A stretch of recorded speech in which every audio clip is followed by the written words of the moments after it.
నా కృపా నీకు చాలును, నా శక్తి నీకిచ్చదన్. నా కృపా నీకు చాలును, నా శక్తి నీకిచ్చదన్.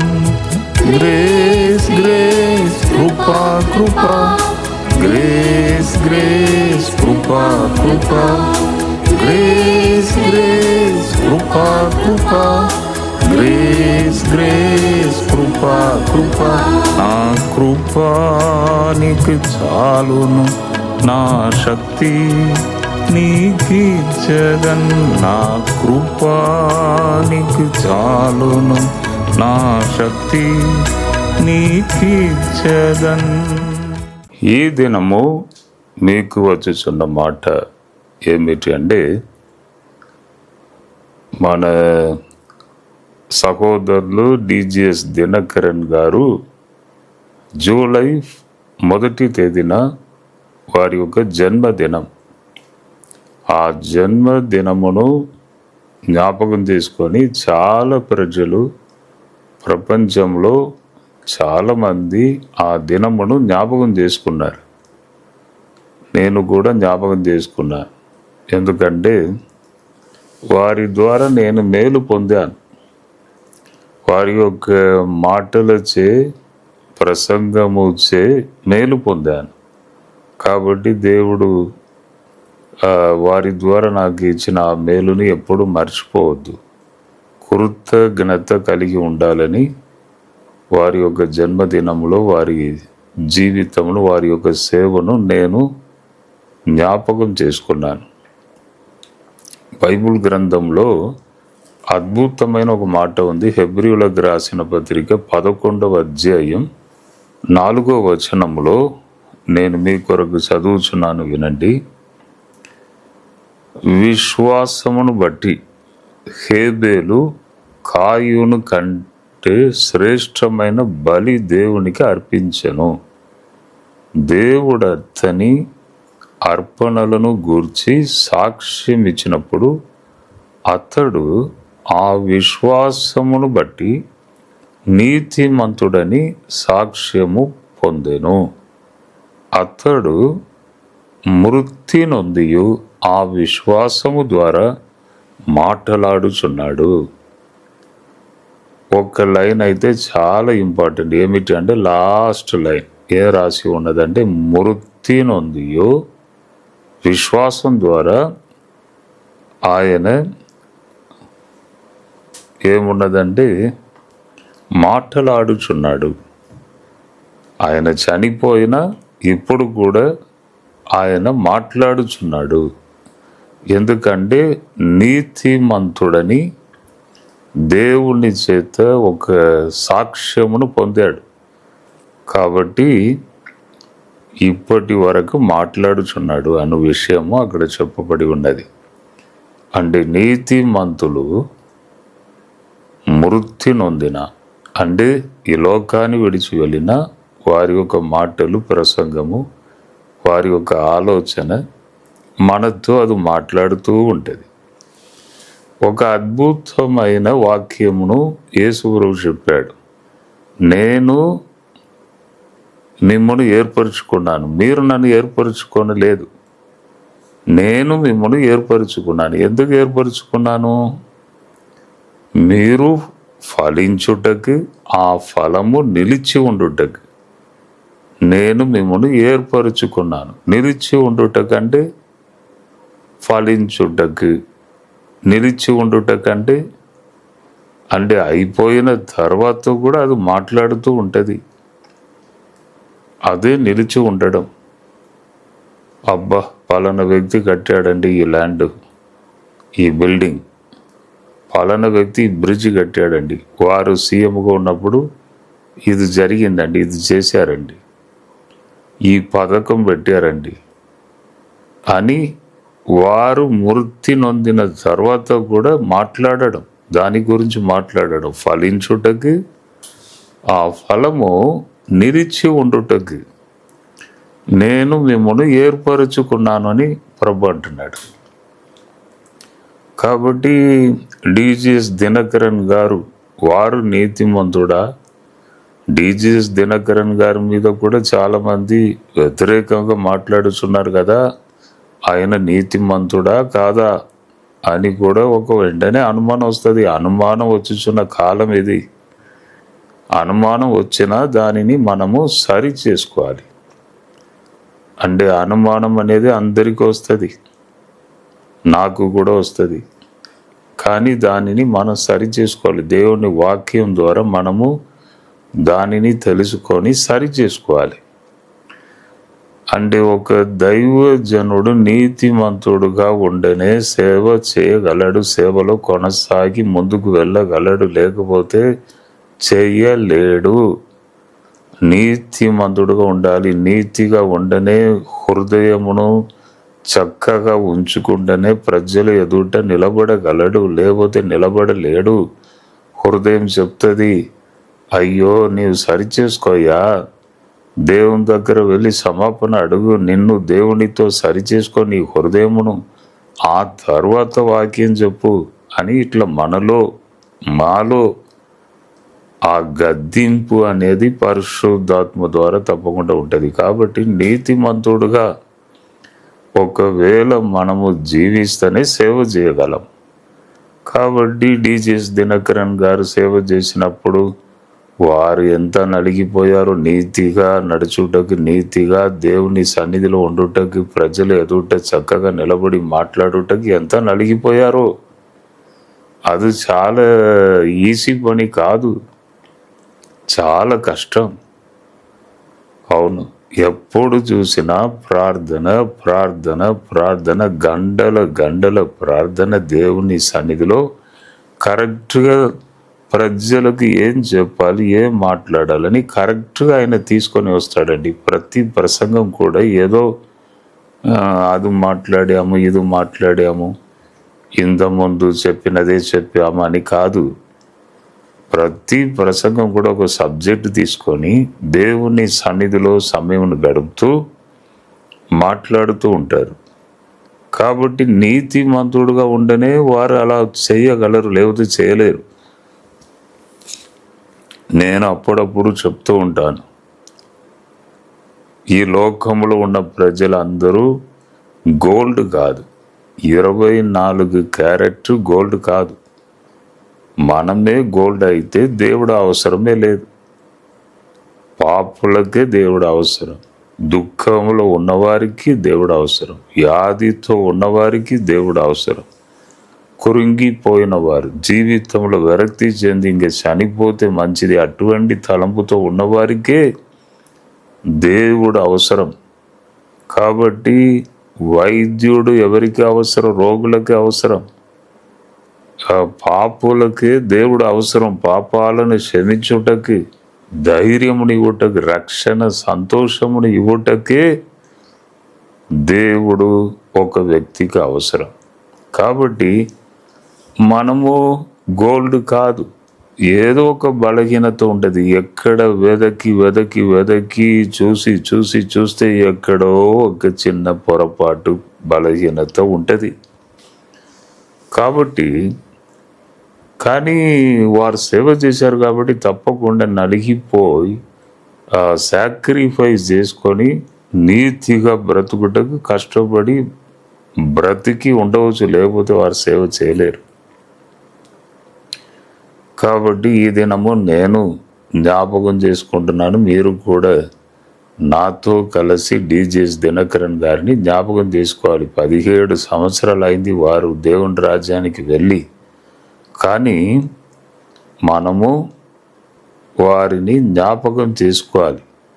అంటే ఇప్పుడు చదివాం కదా, మృతి నొందిన, చనిపోయిన నీతిమంతులు మాట్లాడుతూ ఉంటారంట. వారి యొక్క ప్రసంగాలు ఇప్పుడు కూడా ప్రజలు విని దీవించబడుతున్నారు. 17 సంవత్సరాలు అయింది వారు లోకాన్ని విడిచి వెళ్ళి, కానీ ఇప్పుడు కూడా ప్రజలు మేలు పొందుతున్నారంటే నీతిమంతుడు మృతి నొందిన మాట్లాడుతూ ఉంటాడు, ఇతరులకు ప్రయోజనకరముగా ఉంటాడు, పోయిన తర్వాత కూడా సబ్జెక్ట్ ఇక్కడ ఉన్నది. కాబట్టి మనం జ్ఞాపకం చేసుకోవాలి. దేవుని కొరకు కష్టపడిన, సేవ చేసిన, ప్రయాసపడిన, దేవుని రాజ్యంను కట్టుటకు ప్రయాసపడిన ఒక వ్యక్తిని జ్ఞాపకం చేసుకుంటే మనకు, పిల్లలకు, అందరికీ బ్లెస్సింగ్. మీ సంతతికి అది బ్లెస్సింగ్. మీ సంతతిలో కూడా గొప్ప గొప్ప సేవకులు లేస్తారు, దేవుణ్ణి ప్రకటించుచున్న వారు లేస్తారు. అవును. కాబట్టి ఈ దినము నాతో పాటు మీరు కూడా ఆ భక్తుణ్ణి మనము జ్ఞాపకము చేసుకోవాలి అను విషయమును మర్చిపోకండి. అంటే ప్రకటించేవారు లేరని బైబిల్ చెప్తుంది. యెషయా గ్రంథం 41:28 ప్రకటించేవారు లేరు అని అక్కడ చెప్పబడి ఉన్నది. చక్కగా వారు బోధిస్తారు. కాబట్టి దేవుడే ఒక మంచి పాత్రగా చేసి ప్రజల మధ్య వారిని నిలవబెట్టారని పూర్తిగా నేనైతే నమ్ముచున్నాను. మెడ్రాస్ పట్టణంలో ఒక సాక్ష్యమును నేను విన్నాను. చెన్నైలో అక్కడ ఆవడి అని ఒక స్థలం ఉన్నది. అక్కడ దినకరన్ గారు కూడిక జరిగినది. ముందు రోజు వరకు గ్రౌండ్ పెర్మిషన్ దొరకలేదు. చెన్నై నుంచి సెంట్రల్ గవర్నమెంట్ నుంచి పెర్మిషన్ పోవాలి, ఆ గ్రౌండ్కి పోలేదు. కానీ దినకరన్ గారు బాగా ప్రేయర్లో ఉన్నారంట ఆ పెర్మిషన్ కొరకు.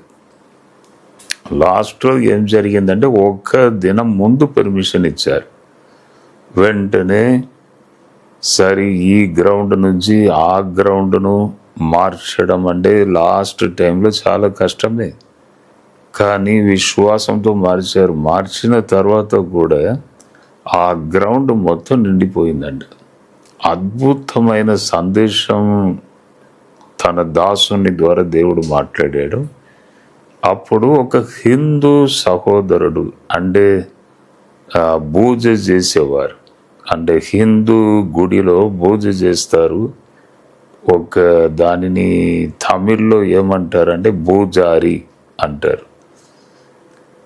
వారు చాలా దూరంలో ఉండి ఈయన మాటలన్నీ ఒక్క మాట కూడా వదిలిపెట్టకుండా వింటున్నారంట, ఎక్కడో దూరంలో కూర్చొని.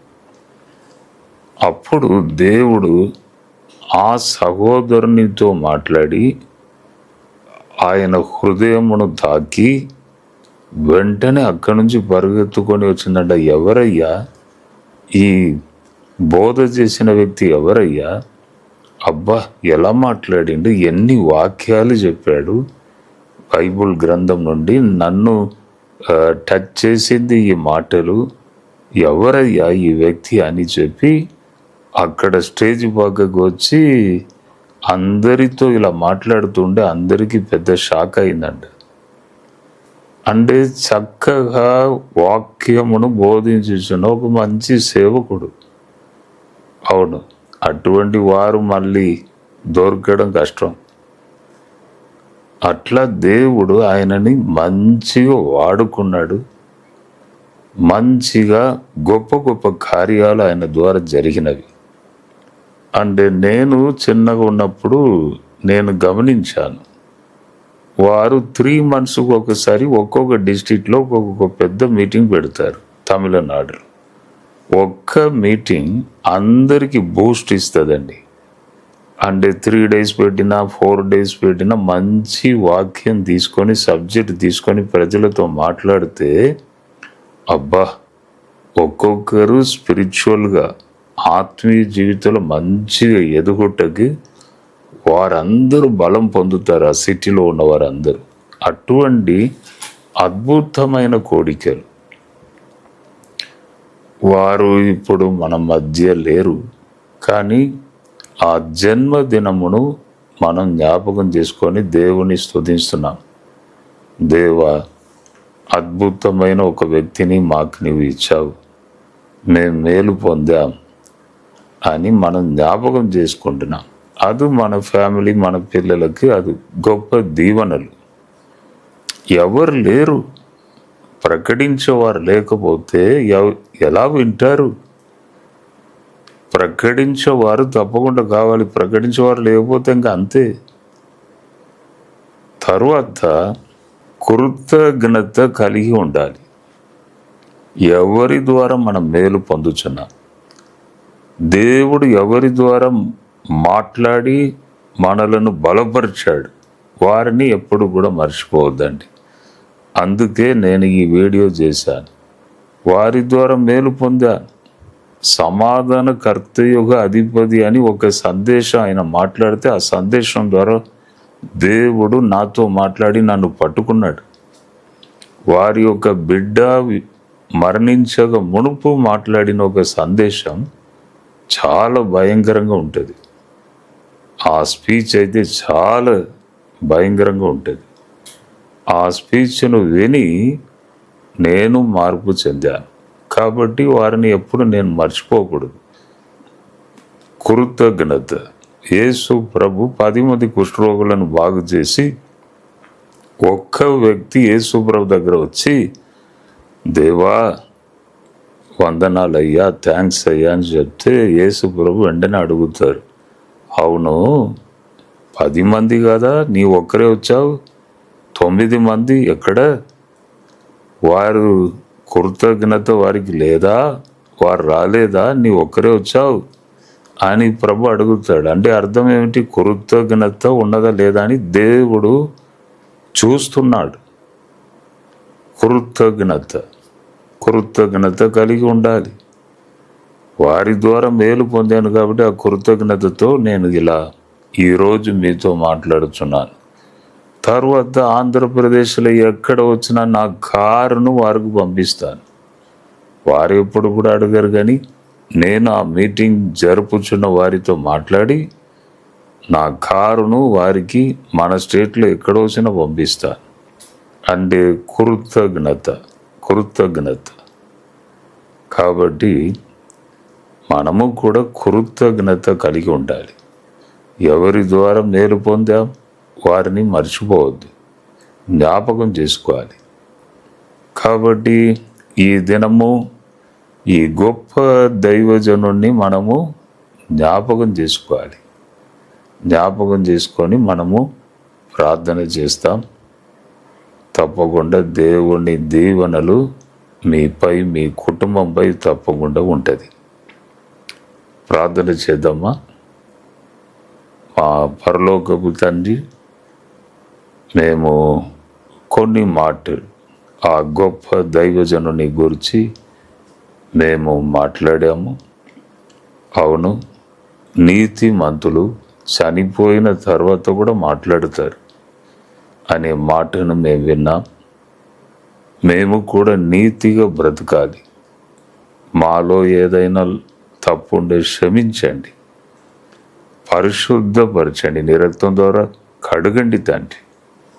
ఎంతమంది వాక్కును వింటున్నారో ప్రతి ఒక్కరిని ఇప్పుడే మీరు ముట్టండి తండ్రి. కుటుంబమును, పిల్లలు వారందరినీ దీవించండి. అడ్డు ఆటంకములన్నిటినీ తొలగించండి. ఇప్పుడే నీ బలమైన శక్తి కుమరించబడును గాక.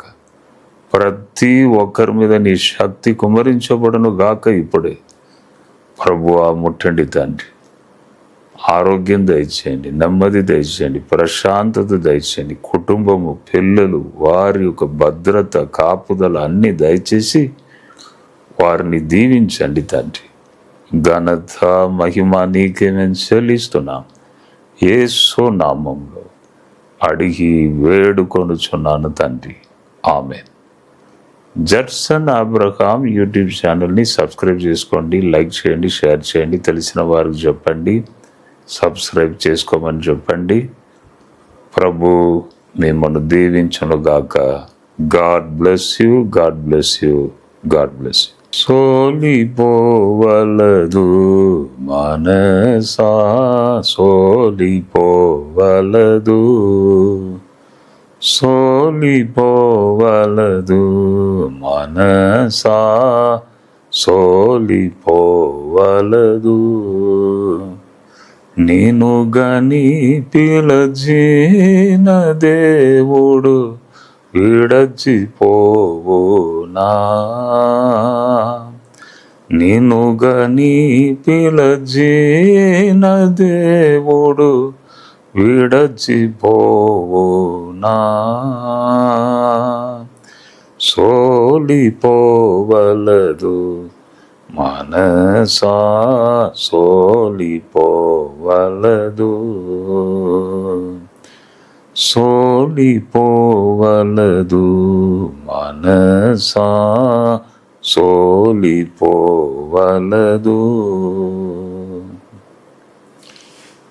ఇకటులు ఈ బంధులు నిన్ను చుట్టుముట్టినా,